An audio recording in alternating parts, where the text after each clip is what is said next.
Dear friends, today we are going to discuss some of the important MCQ on the chapter Partnership Dissolution of the Firm.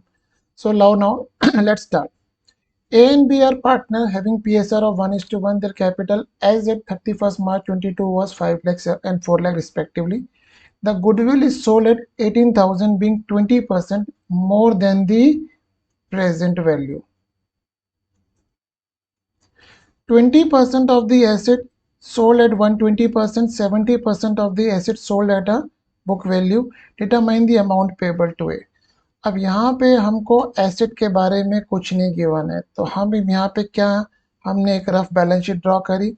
यहाँ पे ए की capital कितनी आ रही है हमारी 5 lakh rupees, B की कितनी आ रही है हमारी 4 lakh rupees. It means my total asset is how much 9 lakh. Now goodwill is not, question is saying goodwill is sold at 18,000 being 20% book more than the present value. It means goodwill is appearing in the books at nil. अब हमको यहाँ पे निकालना है what is the amount payable to A. तो first of all हमको निकालना है कि हमारी एसेट की रियलाइजेशन कितनी हुई। तो उसके लिए इसको एक बैलेंस शीट को एक बार रफ करते हैं। तो हमने 9 लाख की मेरी एसेट्स है, तो 9 लाख की एसेट्स में 20% जो एसेट्स है इट कम्स टू 1,80,000। इसको हमने कितने परसेंट प्रॉफिट पे बेचा, इसको हमने प्रॉफिट पे बेचा एट 120% मीन्स 20% प्रॉफिट पे। तो इस पे हमें कितना प्रॉफिट हुआ, हमको 36,000 का प्रॉफिट हुआ। 70% जो मेरी एसेट है वो हाँ कितने की हुई 630 की, उसको हमने कितने का बेचा 630 का, नील का प्रॉफिट हुआ। अब जो 10% एसेट है, question is silent, it means we are assuming कि वो एसेट मेरी नहीं बिकी। इट मीन्स मुझे 90,000 का लॉस हुआ।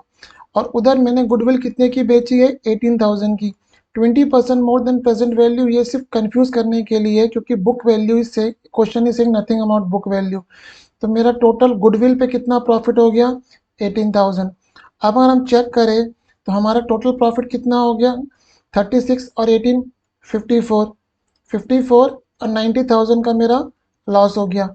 It means my total loss is how much 36,000, yes 36,000। अब इस केस में ए की कैपिटल कितनी है 5 लाख, उसका लॉस कितना आया हमारा 36 का हाफ कितना करा हमारा 18,000। इसका मतलब ए को जो अमाउंट पेबल है, ओरिजिनल कैपिटल कितनी थी 5 लाख, 18,000 का उसको लॉस आया। It means the amount payable to A is 4,82,000। This is the answer. A and B are partners sharing having PSR of 1:1. Their capital as at the 31st March 22 was 5 lakhs and 7 lakh. The asset was sold at 1120 being 20% less than book value. Creditors settle at discount of 10%. What's the gain on loss or realization? अब हमारी यहाँ पे total क्या कहते हैं, as partners की capital कितनी है 12 lakhs, but there are creditors also. तो वी कैन नॉट से कि 12 लाख मेरी एसेट्स है, asset is more than 12 lakh book value. हमने एसेट कितने की बेची है 20% लेस देन बुक वैल्यू। तो अगर हम बुक वैल्यू को x माने तो x minus 20% of x equals to 11,20,000। x को सॉल्व करेंगे तो x हमारा आ जाएगा कितना 14 लाख रुपीस।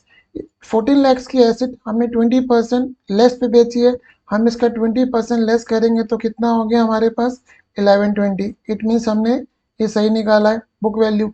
इसका मतलब एक तो मुझे 280 का लॉस हो गया। अगर हम बैलेंस शीट ड्रॉ करें तो यहाँ पे बैलेंस शीट में कैपिटल कितनी आ गई हमारी 12 लैक्स, मेरी एसेट्स कितनी आ रही है 14 लैक्स। इसका मतलब क्रेडिटर्स कितने हो गए हमारे पास 2 लैक्स। 2 लाख के क्रेडिटर पे मुझे कितना डिस्काउंट मिला 10%। इसका मतलब मुझे डिस्काउंट कितना मिला 20,000। तो हमारा यहाँ पे माइनस 280,000, 2,80,000 वॉज द लॉस। उसके ऊपर मुझे 20,000 का क्रेडिटर से डिस्काउंट मिला है, क्योंकि 2 लाख के क्रेडिटर से बैलेंसिंग फिगर। इसका मीन्स मेरा जो लॉस है वो 260 है, hence the C is the correct answer. A and B are partner having PSR 1:1. Their capital, closing capital 5 lakh 7 lakh. A took over asset at 5 lakh being 25% more than the book value. Rest of the asset realized at a book value. How much amount is payable to A? अब यहाँ पे question is saying nothing about the creditors. It means मेरी जो capital है वो कितनी है 12 लैक्स मेरी कैपिटल है।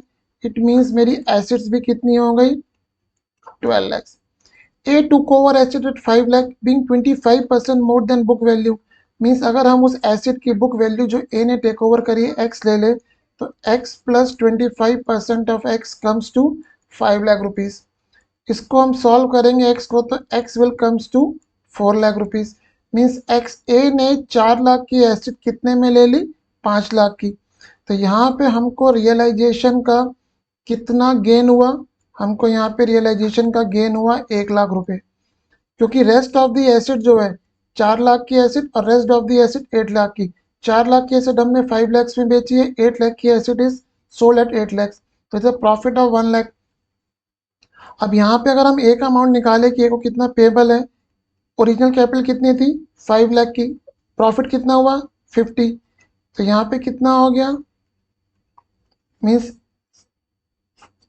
तो यहाँ कितना हो गया टोटल पेबल कितना है 550. उसने एसेट कितने की ले ली 5 लाख की, तो how much amount is payable to A is C 50,000 rupees. A and B are partner having PSR 11 capital 5 lakh 7 lakh. A took over unrecorded asset of 3 lakh being 25% less than the market value. Rest of the asset realized at a book value. How much amount is payable to A? A took over unrecorded asset at 3 lakh.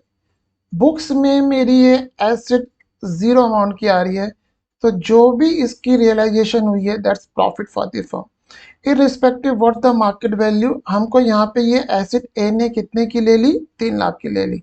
इसका मतलब हमारे को realisation gain कितना हुआ है it's 3 lakh rupees. Realization gain is simply a difference between the book value of assets and liability and the sale price and the payment amount of liabilities. Unrecorded asset है तो 3 लाख रुपए की जो मेरी एसेट है ये मेरी अनरिकॉर्डेड है, इसका 3 लाख का प्रॉफिट हो गया. अब इसमें से प्रॉफिट ए को जो जाएगा 1.5 लाख रुपीस, जो बी को जाएगा 1.5 लाख रुपीस. अब ए के पास कैपिटल कितनी थी 5 लाख, इसको 1.5 लाख का प्रॉफिट हुआ और टोटल हो गया 650. इसने एसेट कितने की ले ली 3 लाख रुपए की इसने एसेट टेक ओवर कर ली. It means the amount payable to A is 350, hence the answer is C. A and B are partner having PSR 11111. Their capital as at 31st March 22 was 5 lakh 7 lakhs. On 1/4/21 A took over furniture of 50 at 50, but no entry was passed in the books. On 31st March 22, assets were sold at 10% less than book value. What's the amount payable to A? अब यहाँ पे हम एक treatment करते हैं कि जो ए ने एसेट ले ली थी उसकी एंट्री नहीं करी, हम एक एंट्री बना देते हैं अभी, A account debit to furniture account, how much 50,000 rupees. तो अब जो अगर हम बैलेंस शीट ड्रॉ करें तो बैलेंस शीट ड्रॉ करने में इधर ए की कैपिटल कितनी रह गई 450, ये हम बैलेंस शीट ड्रॉ कर रहे हैं 31 मार्च 22 को, और बी की कैपिटल कितनी है 7 लाख रुपीज. हमारी जो एसेट्स है ये एसेट हमारी टोटल इधर एसेट्स कितने की आ रही है हमारे पास अब now 11,50,000. Asset was sold at a loss of sold at 10% less than book value. इसका मतलब जो मेरी एसेट बिकी 10% लेस देन बुक वैल्यू, इसका मतलब मुझे लॉस कितना हुआ 1,15,000 का मुझे लॉस हो गया, जिसमें जो ए का पार्ट आया इट्स अ 57,500 और जो बी का लॉस आया वो 57,500. ये मेरा लॉस आ रहा है. अब जो अमाउंट पेबल टू ए है वो कितना हो गया 450 हमारी बैलेंस शीट में आ रहा था, 57,500 का लॉस हो गया माइनस करा तो 3 लाख, तो ये आ गया हमारा 3,92,500. This is the amount payable to A. A and B are partner having PSR 11. Their capital 5 lakhs 7 lakhs. In FY 21-22, firm omit to account for outstanding salary of 70,000 and accrued interest of 20,000 on investment. On dissolution, it was decided that B will took over outstanding salary and accrued interest. Rest of the asset realized at a book value. अब यहाँ पे हम अगर देखें तो हम लोगों ने एक अनरिकॉर्डेड लाइबिलिटी 70,000 और अनरिकॉर्डेड एसेट को रिकॉर्ड नहीं करा था बुक्स में. Now there is a dissolution of firm. अब हम आउटस्टैंडिंग सैलरी को पे करेंगे तो there is a loss of 70,000. और अगर अनरिकॉर्डेड एसेट को रिकॉर्ड करेंगे there is a gain of. तो it means on account of this error अब डिसोल्यूशन में there is a loss of 50,000 because rest of the assets were realized at a book value. अब ये जो net हमारे पास liability है ये किसने टुक ओवर कर ली है? बी ने. अब बी का कैपिटल कितना था? 7 लाख रुपीस. लॉस कितना हुआ? -25. बी ने नेट में जो लाइबिलिटी टेक ओवर करी है कितनी करी है? 50,000. तो उससे उसकी कैपिटल बढ़ जाएगी. It means the amount payable to B is 7,25,000. Clear हुआ आपको ये कि आउटस्टैंडिंग सैलरी मेरी अनरिकॉर्डेड है क्योंकि क्वेश्चन ने कहा है कि omitted to account for outstanding salary and accrued interest. तो हमने इसको अकाउंट फॉर करा. अकाउंट फॉर करेंगे डिसोल्यूशन में हमने इसको पे करा.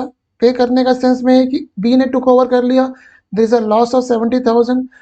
और अगर 20,000 का हमारा एक्रूड इंटरेस्ट है वो हमारे लिए अनरिकॉर्डेड एसेट है उसकी वजह से गेन हुआ. नेट लॉस हमारा 50 हुआ जो पार्टनर में शेयर हुआ 25 में.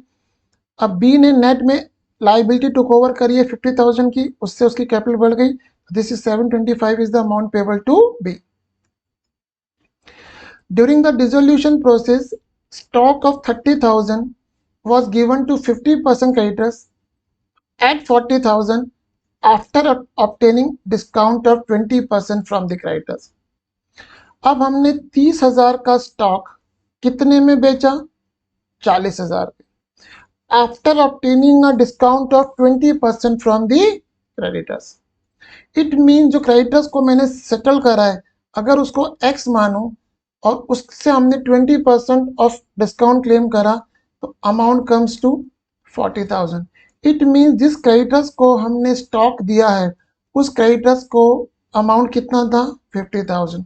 और during the process of dissolution if asset recorded asset means book asset is handed over to an liability.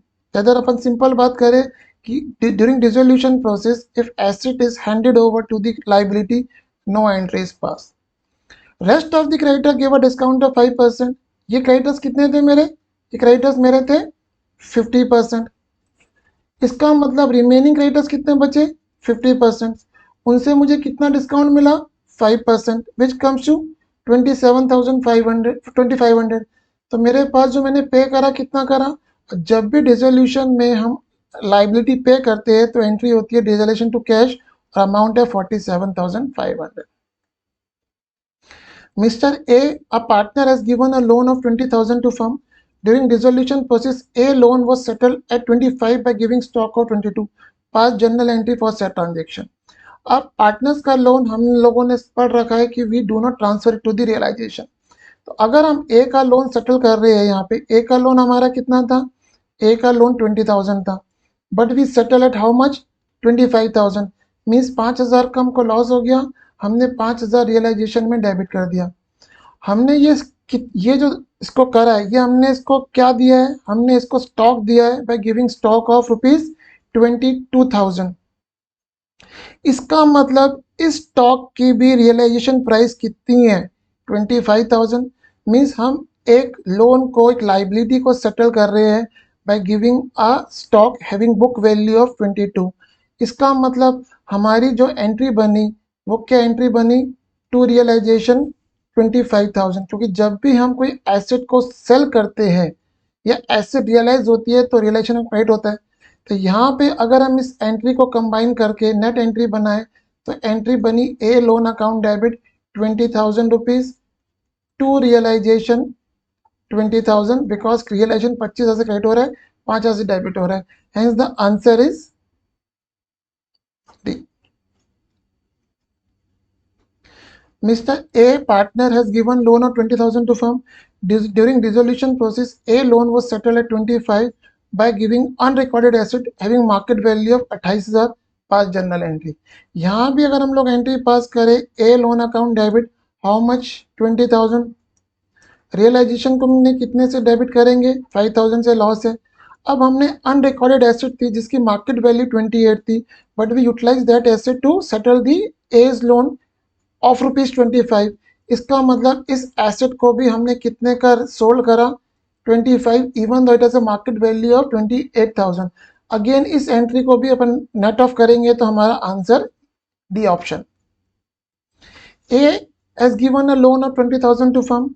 During dissolution process, A loan was settled at 25 by giving stock of 22,000 having market value of 30,000. It means अगर हम यहाँ पे entry बनाए तो हमें entry क्या बनी, हमें ए को कितना पैसा देना था 25, हमने क्या करा उसको कितने की चीज़ दे दी 30,000 की, तो फर्म को 5,000 रुपये वापस देगा. तो अगर इसकी एंट्री बनी तो हम कैसे बनाएंगे, A loan account debit 20,000, realisation account debit 5,000 rupees, cash account debit 5,000 rupees और हमारा स्टॉक कितने का बिका यहाँ पे 30,000 का टू रियलाइजेशन. अभी इन दोनों अकाउंट को अगर मैं नेट ऑफ कर दूं तो मेरी एंट्री क्या बनी, A loan account debit 20,000 rupees, cash account debit 5,000 rupees, to realisation account debit 25,000. Hence the correct option is C. तो अगेन फ्रेंड्स आई होप आपको ये एमसीक्यूज अच्छे लगे होंगे. It must have clear your concept. For any doubts you can WhatsApp me on the number running in front of your screen. Thank you.